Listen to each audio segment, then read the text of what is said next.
आज ही Doubtnut app download करें। Doubtnut पर अपने सभी गणित, रसायन विज्ञान, भौतिक विज्ञान और जीव विज्ञान के डाउट्स का करो सफाया। बस प्रश्न की फोटो खींचो, एक ही प्रश्न को क्रॉप करो और तुरंत वीडियो सोल्यूशन पाओ। अभी डाउनलोड करें। हेलो दोस्तों, हमारे पास एक प्रश्न है। निर्वात में ध्वनि की चाल होती है, तो इसका उत्तर होगा निर्वात में ध्वनि की चाल जो होती है वह शून्य होती है। आइए निर्वात में ध्वनि की चाल शून्य क्यों होती है, इसे एक चित्र के द्वारा समझते हैं। इस चित्र में ध्वनि के माध्यम की स्थिति दर्शाई गई है, यानी कि हमें पता है कि ध्वनि जो है एक प्रकार की अनुदैर्ध्य तरंग होती है। अनुदैर्ध्य तरंग का तात्पर्य एक ऐसी तरंग जिसे एक स्थान से दूसरे स्थान में जाने के लिए माध्यम की आवश्यकता पड़ती है। तो आइए हम समझते हैं अनुदैर्ध्य तरंग की कला की स्थिति होती क्या है। तो इस चित्र के माध्यम से हम अनुदैर्ध्य तरंगों की कण की कला की स्थिति को समझते हैं।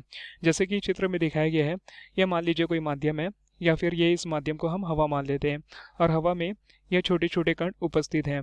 तो इस कण की जो दिशा है हमें दिख रही है, यह कण की दिशा तरंग संचरण की दिशा के समांतर है। तो मान लीजिए किसी स्रोत से ध्वनि निकाली जाती है, तो यह जो कण होते हैं उस ध्वनि से ऊर्जा प्राप्त करके ये आपस में कंपन होते हैं। कंपन होने के पश्चात ये आपस में एक दूसरे से टकराते हैं, और टकराने के पश्चात वापस अपनी स्थिति में पूर्ण बन जाते हैं। कहने का तात्पर्य यह है कि जब यह कण किसी स्रोत से निकलने वाली ध्वनि से टकराते हैं तो इनके मध्य एक कंपन की स्थिति पैदा होती है, और यह कण अपने पास स्थित दूसरे कण से जाकर टकरा जाते हैं। तो जब ये दूसरे कण से टकराएंगे तो इस स्थिति को हम संपीड़न की स्थिति बोलते हैं। तो यह संपीड़न की स्थिति में कण एक दूसरे से टकराते हैं, फिर वापस कंपन होते हैं और अपनी पुरानी स्थिति में आकर बन जाते हैं, यानी कि दूर दूर स्थित हो जाते हैं।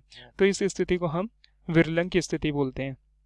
तो जब यह कण एक दूसरे से टकराते हैं, कंपन होता है इनके मध्य में, तो ध्वनि को एक माध्यम प्राप्त होता है, जिसे ध्वनि एक स्थान से दूसरे स्थान में गति कर पाती है। यानी कि यह कण जो होते हैं आपस में टकराते हैं, संपीड़न होते हैं, विरलन होते हैं, कंपन होते हैं, और वापस अपने स्थान में पूर्ण बन जाते हैं। तो इस प्रकार एक नया माध्यम बनता है, जिसे ध्वनि जो होती है एक स्थान से दूसरे स्थान में गति कर पाती है। तो जैसे कि प्रश्न में पूछा गया है, निर्वात में ध्वनि की चाल कितनी होती है, तो हमारा उत्तर था शून्य। क्यों शून्य होती है? क्योंकि हमें पता है निर्वात में किसी भी प्रकार की कोई कण की मौजूदगी होती ही नहीं है। क्योंकि अगर किसी भी प्रकार का कोई कण होगा ही नहीं, तो वहाँ किसी भी प्रकार का कोई माध्यम हमें प्राप्त भी नहीं होगा, जिससे ध्वनि अपनी गति को दोहराएगी नहीं, यानी कि एक स्थान से दूसरे स्थान में अपनी गति को नहीं कर पाएगी। इससे निर्वात में जो ध्वनि की चाल होती है वह शून्य होती है। धन्यवाद। कक्षा 6 से 12वीं से लेकर नीट, IIT, JEE वो एडवांस के लेवल तक 1 करोड़ से ज्यादा छात्रों का भरोसा।